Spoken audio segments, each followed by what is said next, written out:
Bueno, primero que todo, buenos días a todos y a todas nuevamente por aquí. Y gracias, Amado, por la invitación. Con amigos presentes aquí, Luis y mi compañero en inspección general de trabajo, que nos va a ayudar muchísimo en el tema, creo. Como siempre, como todo, me gusta comenzar la presentación con una anécdota interesante. Cuando yo asumo el cargo de magistrado suplente en la sala, me toca, por unas casualidades de la vida, ¿verdad?, ganarme la rifa en la primera sesión de votaciones. Por decirlo de alguna forma, digamos, a nosotros nos juramentan el martes en la Asamblea Legislativa y ya el miércoles me comunican que tengo que asumir en la sala. Me toca estudiar un asunto y precisamente el asunto que me toca estudiar es un asunto de contrato deportivo y es un asunto con un entrenador de fútbol. Y el proyecto, ¿verdad?, viene a otra oficina. Yo estoy lo hace una magistrada que ya se jubiló, ¿verdad? La letrada de ella es muy amiga mía, compañera de toda la vida. Y yo del asunto digo, esto no me suena, porque era un asunto interesantísimo, ¿verdad? Les voy a mandar la anécdota. Era un entrenador de fútbol que había trabajado para cierto equipo y él en la cláusula le habían dicho, no le ponen una condición de rendimiento, se la disfrazan como una condición de rendimiento porque le dicen que está condicionado su obligación al hecho de que si baja al 8º puesto de la clasificación, ya da pautas para que entonces se le pueda despedir, ¿verdad? Así se pone en el clausulado. El proyecto viene confirmando la resolución del tribunal, en donde el tribunal le dice que de acuerdo a la lógica y a la experiencia de la sana crítica es posible establecer ese tipo de cláusulas en un contrato de esa naturaleza, ¿verdad? Porque evidentemente él llegó, creo que al 10º puesto y ya decidieron entonces rescindirle el contrato, ¿verdad?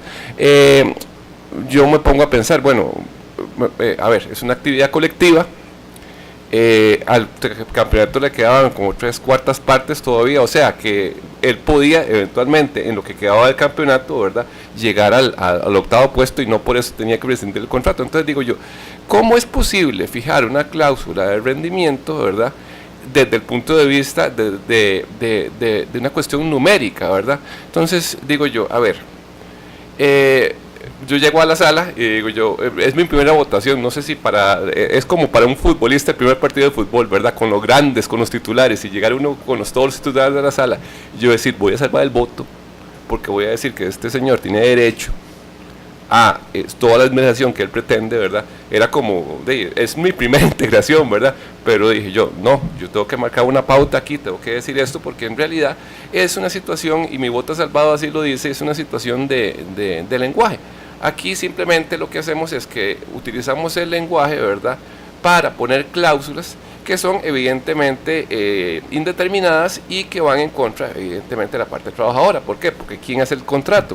La parte patronal. Entonces, al diseñar ese tipo de contratación y poner ese tipo de clausulados, ¿verdad?, uno tiene que entender que ese tipo de condiciones lo que tratan es de eliminar derechos laborales de una forma utilizando el lenguaje, ¿verdad? Entonces yo interpreto de esa forma, salvo mi voto, y creo que es el único antecedente de voto salvado que existe en materia de entrenadores deportivos, ¿verdad? Y le tengo mucho cariño al voto, por eso cuando también Amado me sugirió este tema, digo yo, bueno, también ese tema, por cosas de Dios, también me tenía que caer a mí. Vamos a hablar de este problema. Recuerden que no tienen que tomar nota de nada de esto de ustedes. Yo al final les dejo mi correo electrónico, ¿verdad? Me lo pueden pedir, aquí de todos modos está quedando, pero de todos modos me lo piden a mí. Las sentencias también que voy a comentar me las pueden pedir todas a mí, con mucho gusto. Esto es para servir nada más. El salario de sus componentes que lo componen, valga la redundancia. Yo lo que me voy a detener es a desarrollar, si se parece, lo que ha dicho la sala en cuanto a los plazos de los contratos. Vamos a hablar de la figura del entrenador, que fue un aspecto que Priscila tocó ayer, ¿verdad?, pero que también lo tocaré desde el punto de vista del futbolista, ¿verdad?, y de otros supuestos. Yo excluí, valga la indicación, ¿verdad?, porque el tema es muy específico para el fútbol, excluí ciertas jurisprudencias que tiene la sala en cuanto a entrenadores de boxeo, tenis, ¿verdad?, que es factible también que la podamos conseguir en la página de la sala. Gracias, solo basta que ponga contrato deportivo y les sale todo esto, pero si no, con mucho gusto me la piden a mí en el correo personal y yo les envío todo lo que tengo yo aquí. Vamos a ver, porque tengo que acomodarme bien. Ok, perfecto. Eso es un voto ya viejo, es del 97. Aquí la sala comienza a analizar el tema del contrato deportivo. Dice, el contrato deportivo firmado entre las partes es eminentemente laboral y como el actor fue contratado por 2 años y no se habló de renovación al finalizar, se tiene como a plazo fijo. Esto, como lo dijo Luis anteriormente, ha sido la hipótesis, ¿verdad? En cuanto a los plazos, ¿verdad? Interpretar esa situación, que la situación de 31 es la que llega a determinar que es un contrato a plazo fijo, ¿verdad? Ante el caso que prevé el artículo 26 del Código de Trabajo. Recordemos que todos estos elementos de la relación sustantiva del Código de Trabajo no fueron tocados por la reforma, ¿verdad? La reforma es una reforma procesal, ¿verdad?, que empieza del 300 y pico en adelante, pero estas son normas sustantivas que ahí quedaron, ¿verdad? El despido fue justificado porque se demostró el incumplimiento laboral del actor, ya que contravino las más elementales funciones, ¿verdad?, deberes y obligaciones propias del cargo de entrenador, como el no hacer entrega de informes técnicos, no elaboraba ningún plan de trabajo, ni para pretemporada, ni para temporada oficial, ni siquiera apuntes técnicos, entre otros, por lo que no procede el pago del preaviso de la cesantía, ¿verdad? Claro, aquí en este caso se considera que la causal de despido, ¿verdad?, se da por esas situaciones que aquí se concretan, ¿verdad? Y si tiene derecho al aguinaldo de vacaciones. Entonces, de esta jurisprudencia inicial, ¿qué podemos sacar? Uno, contrato a plazo fijo, como lo dijo bien Luis ayer, que se puede dar evidentemente causales de despido justificado, pero que tienen que ser concretadas en el cumplimiento de un rol del entrenador. Después tenemos otro voto más reciente, que es el voto 665-2006. Todo esto es de la Sala Segunda, ¿verdad?, de la Corte Suprema de Justicia, lo que voy a comentar. Este es un caso específico, ¿verdad?, y lo podemos comentar, del Club Sport Cartaginés, en donde el entrenador se hace esa acotación que fue la que resalté yo en el voto, ¿verdad?, que fue contratado para que se trasladara de Argentina a Costa Rica en periodo de 2 años con el compromiso de pagar los pasajes de regreso al empleado y eventualmente a su familia. Así fue demostrado que se le contrató, entre otros, pero de manera fundamental, para que dirigiera a los futbolistas de la primera división del Club Deportivo, ahí se lo quité, es Club Deportivo Cartaginés.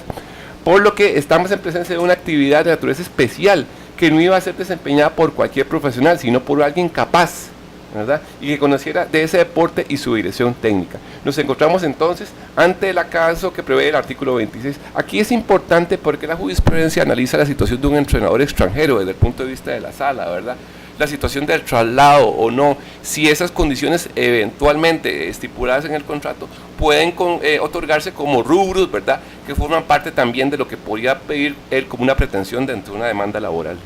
Es un caso interesante este. En redacción del magistrado Orlando Aguirre. Ya entramos a la situación de los futbolistas, en el 755-10. No crean que se ha tardado tanto la jurisprudencia en resolver el punto, ¿verdad? Yo simplemente aquí estoy eligiendo, bueno, algunas, pero básicamente el del 94, y con una sentencia que voy a hacer revelación ahora, es cuando se comienza a hablar de la situación de los futbolistas y su salario. Y lo interesante es que no se hace en un proceso de ordinario laboral por cobro, sino que lo hacemos en el antecedente de un proceso de riesgo laboral por lesiones sufridas durante el desempeño de su función como futbolista. Este voto, el 755-10, nos habla que de acuerdo con el contrato suscrito entre el trabajador y el Club Sport, aquí también lo elimino, ¿verdad?, el mismo tenía plazo máximo de vigencia de un torneo, con la posibilidad de prórroga, que es lo que Luis nos comentó ayer, al siguiente torneo, cuando el club unilateralmente lo decidiera. Si cita asunto de características similares, aquí tenemos otro voto del 2006, que fue el anterior que vimos, ¿verdad? Este es un antecedente posterior. No resulta acertado el razonamiento de que como la contratación sobrepasó 1 año, se convirtió en un contrato a tiempo indeterminado, que es lo que nos estaba estableciendo Luis, ¿verdad? O sea, la sala ha sido reacia, ¿verdad?, a aplicar la situación de contrato indeterminado, ¿verdad? A mí me parece interesantísima la argumentación que hizo él ayer. Prácticamente, digamos, yo, como no he tenido un caso, digamos, concreto con esos alegatos en cuanto a la exclusividad o no, me parece un aspecto importante lo que él mencionó ayer, ¿verdad?, en cuanto al plazo. ¿Por qué? Y la situación básicamente era no más favorable. Eso es un principio interesantísimo también que habría que analizar muy concretamente, ¿verdad?, viendo el caso concreto, valga la redundancia. Por lo que no son aplicables los numerales 28 y 29. Claro, los 28 y 29 que regulan el preaviso de la cesantía. Lo que está diciendo es que es aplicable al futbolista la indemnización que prevé el artículo 31, pero no la del 21, el 28 y el 29, que como bien lo dijo Luis, la del 28 y el 29 dependiendo de la casuística, puede ser una disminución más grande que la que prevé el 31, ¿verdad? Entonces sería, por eso es que él lo plantea así como una situación de norma más favorable, ¿verdad? De una forma bastante correcta, me parece.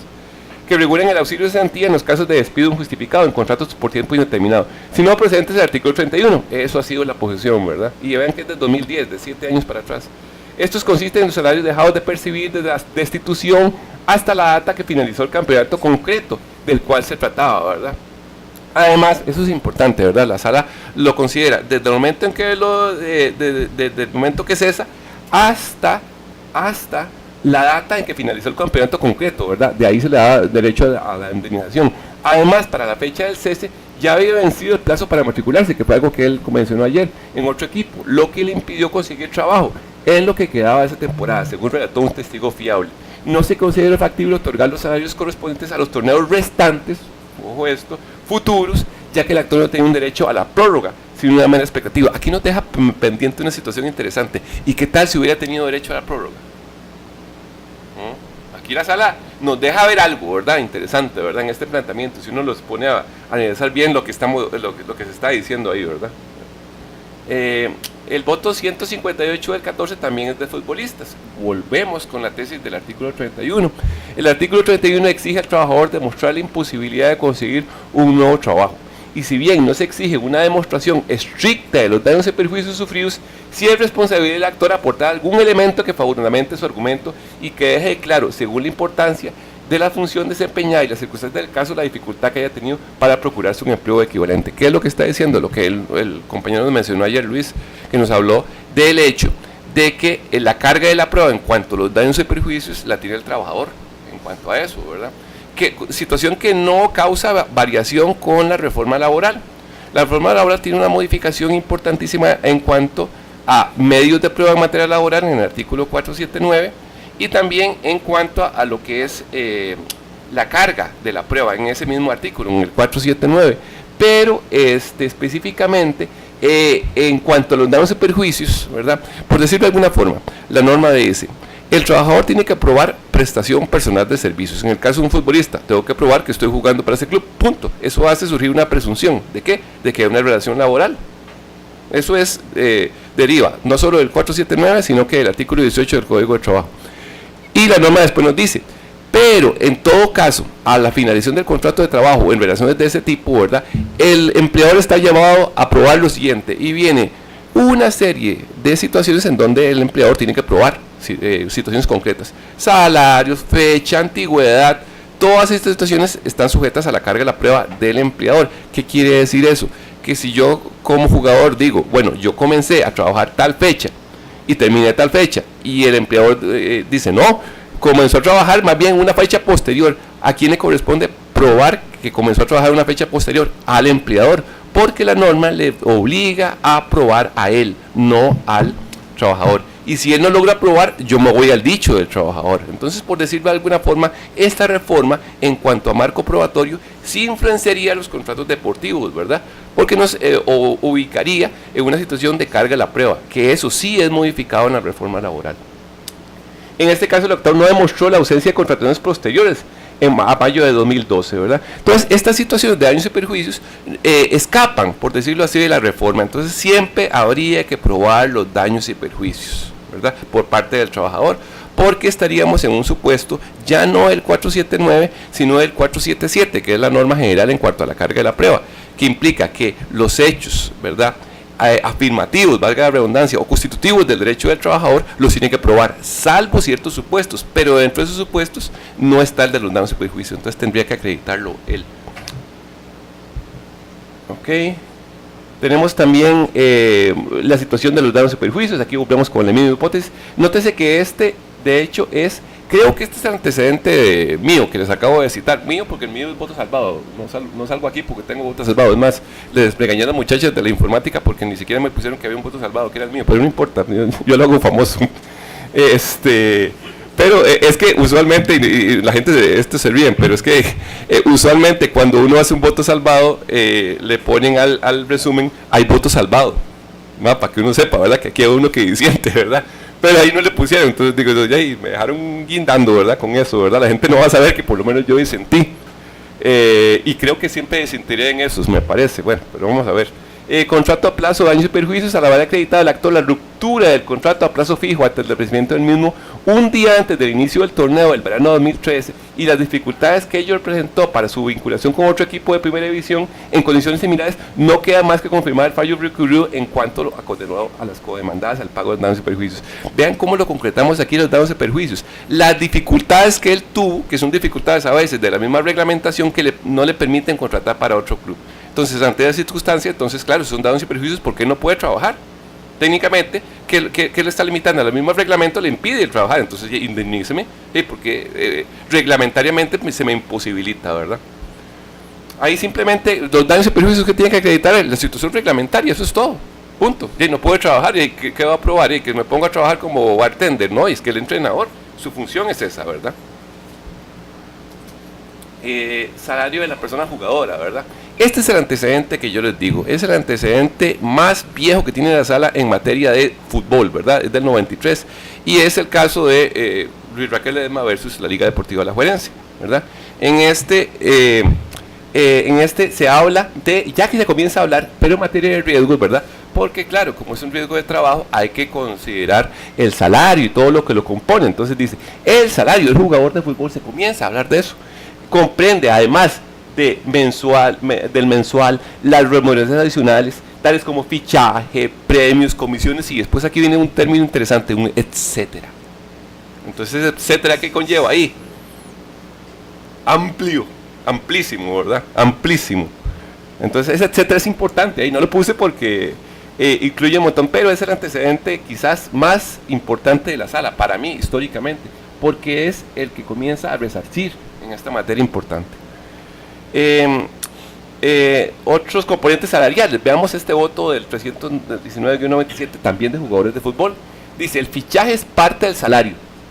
Aquí comienza a definir, porque el actor lo recibía mes a mes, pero el saldo del mismo no se concede. Interesante eso, pues al romperse el contrato, el actor quedó sin derecho a ese salto faltante, ¿verdad? Claro, entonces dice, como se rompió el contrato, entonces no tiene derecho a fichaje, ¿verdad? Porque si se lo pagábamos mes a mes, ¿verdad? Pero al romperse el contrato ya no tiene derecho al plus salarial, entonces no se le paga. Eso es lo que establece el voto, ¿verdad? Vean que no es tan reciente tampoco, es del 97. Al no haber logrado demostrar la demandada que el actor haya incurrido en alguna causa que constriñere a rescindir su contrato, debe reconocerse los daños y perjuicios que le causó, pero los establecidos da la clase de relación laboral que lo regía de acuerdo al numeral 82. Aquí es otra situación distinta al 31. La del 82 del Código de Trabajo es una situación bastante concreta, ¿verdad? Si yo como empleador lo despedí, digamos, por bajo rendimiento y no logré acreditar el bajo rendimiento, ¿verdad? Entonces tengo una causal injustificada de despido. Entonces eso me da derecho a una indemnización de acuerdo al numeral 82 que ha sido tarifada jurisprudencialmente hablando a 6 meses. Eso es lo que ha establecido la sala, ¿verdad? Jurisprudencialmente, ¿verdad? Porque la norma dice a lo que tardó el proceso. Evidentemente el proceso tarda más de 6 meses, ¿verdad? Pero la sala lo ha concretado jurisprudencialmente a 6 meses. Entonces, cuando nosotros hablamos de daños y perjuicios del numeral 82, queremos decir que hay un despido incausado, o sea, sin causa, que genera ese tipo de indemnización también. ¿Ok? Interesante esto para preparadores físicos. Hay una de preparadores físicos por aquello, ¿verdad? También, para que vean que no solo futbolistas, sino también preparadores físicos. En el voto 136-96, la sala dice, el actor quien fue contratado por la demandada como preparador físico para sus jugadores, laboró desde noviembre del 86 hasta el 10 de 6 del 93, o sea, continuidad, parecemos pensar, ¿verdad? En especie estamos en presencia de un contrato laboral que tiene una remuneración establecida en el convenio y la conforman el fichaje, el salario mensual, los premios. El empleado se encuentra a las órdenes del club y realiza personalmente la función encomendada, de donde se concluye que el contrato no fue por tiempo determinado, sino indefinido. Entonces, qué interesante, ¿verdad?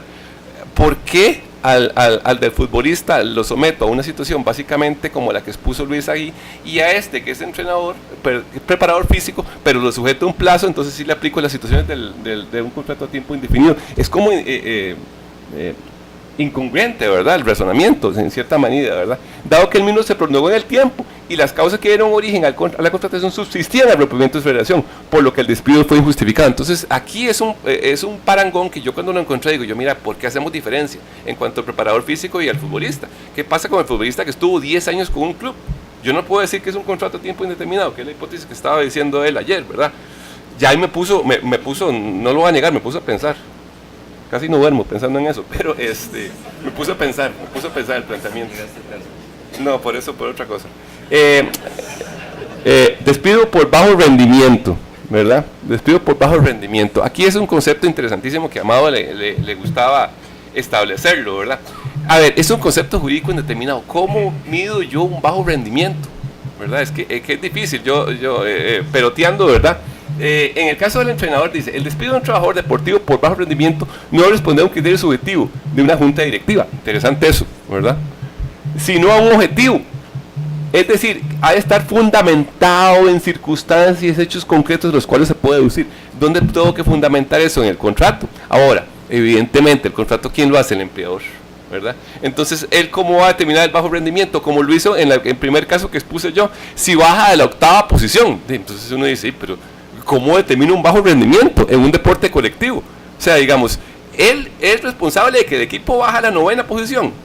Ya con solo eso lo pueden despedir. Entonces, sí, qué incerteza trabajar así cualquiera ahí me puede despedir simplemente porque un fin de semana, cuando queda todo un torneo por jugar, baje al 9º puesto, bajo esa premisa, con solo que baje el primer partido y entre en la 9ª casilla, ya me pueden despedir por bajo rendimiento. Que es una, no sé, deja esa incerteza. Esas no son condiciones objetivas para contratar a una persona, ¿sí? Porque entonces lo que estamos creando es una inestabilidad laboral y esa no es la idea, me parece a mí, ¿verdad? Dice, en circunstancias en hechos concretos, de los cuales se puede deducir en forma indubitable que el empleado incurrió en falta grave, y en este caso, los deponentes dieron claras y contestas razones objetivas en cuanto al bajo rendimiento del equipo. Entonces digo yo, ¿cómo voy a hacer? ¿Cómo a mí, como entrenador, me constituyen una falta grave por bajo rendimiento de mi equipo? Como que no, ¿verdad? O sea, digamos, si mis jugadores, vamos a ver, si la junta directiva no me ayuda con la contratación, si tengo jugadores, ayer Randall estaba hablando de eso, jugadores que tengan una condición específica, personalísima, específica para ese puesto, se me lesionan, entonces, ¿cómo me pueden hablar a mí de un bajo rendimiento y de una falta grave? Sí, es que depende de un aleatorio, es fútbol, depende de condiciones, entonces no me pueden hablar a mí de una falta grave en el cumplimiento de la obligación, me parece a mí, ¿verdad? No sé si lo estoy viendo yo.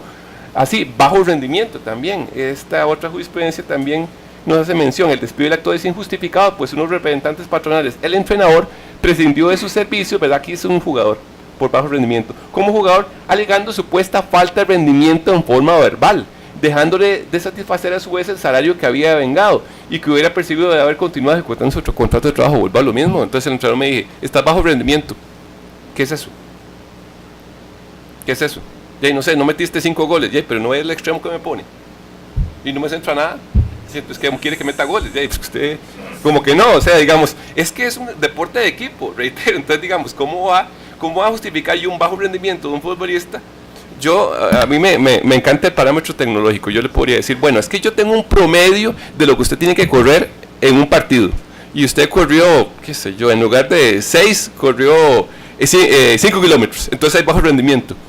Sí, pero es que eso es tan casuístico que depende de que, digamos, la forma en que paramos el equipo, la forma en cómo estábamos recibiendo, depende de tantas cosas que cómo va a poner un bajo rendimiento en función de cuánto corrió en el terreno de juego. Es que, no sé, no calza desde el punto de vista objetividad, que es lo que exige, porque esto va a generar una sanción para un trabajador. Este voto es el voto 402 del 96. Bajo rendimiento y cláusula, ¿verdad? Entonces aquí tenemos varios votos, ¿verdad? Varios votos en cuanto a eso. Voto 221, 402, 96 y 221, todos repiten la situación esta. Bajo rendimiento. El rendimiento deportivo disminuye. ¿Cómo determino yo eso? El bajo en un rendimiento deportivo. Y como una lesión, que es un punto de vista también un riesgo de trabajo, ¿verdad? ¿Por qué disminuye el rendimiento? Y porque con ocasión de la práctica tuvo una enfermedad. ¿Cuál fue? Un accidente laboral, tuvo una lesión. Entonces no es un riesgo de trabajo. ¿Qué hago yo con un trabajador cuando eso se da? Bueno, lo someto a terapia, ¿verdad? Pero no después, no le puedo decir, mire, es que está bajo el rendimiento. Obviamente tuvo una lesión, es el cuerpo humano, va a reaccionar de otra forma. Entonces es sacarnos de una situación totalmente distinta, ¿verdad? La que hemos pensado hasta ahora. Importante esta de finiquitos, ¿verdad? que es todo un tema que también mi amigo lo adora, ¿verdad? Que es el tema de los finiquitos, las transacciones y los compromisos y las conciliaciones. En este voto, ¿verdad? La sala hace mención que ambas partes firmaron un finiquito, en el cual pusieron término de la relación laboral, ¿verdad? Que es también algo usual. Pero el actor, a través del proceso, ha expresado que fue despedido sin justa causa, ¿verdad? O sea, que lo obligaron a firmar el finiquito. Al no haber sido cuestionado su finiquito en cuanto a su validez, tiene que surtir los efectos que las partes pretendieron, y no pueden por vía de mera argumentación considerar desafortunadas las manifestaciones del actor cuando calificó el finiquito como, dos puntos, un simple recibo de pago parcial de las prestaciones laborales, recibo de dinero y representativo del pago exclusivo, de pago único y exclusivo de fichaje. ¿Qué quiere decir eso? Que si ese finiquito, y utilizando otras jurisprudencias que él y yo sabemos cuáles son, que desde el punto de vista del finiquito, a ver, si el finiquito, arreglo extrajudicial, transacción, si se quiere ver de esa forma, se realiza sin una asesoría técnica de parte del trabajador, en este caso del futbolista, ese finiquito no tiene ninguna validez. ¿Por qué? Porque tiene que contar con una asesoría en donde le digan, mire, esto lo vamos a hacer, esto lo vamos a un abogado que le pueda decir eso, ¿verdad? Una asesoría, reitero, que sea adecuada. Ahora, la sala en esto ha sido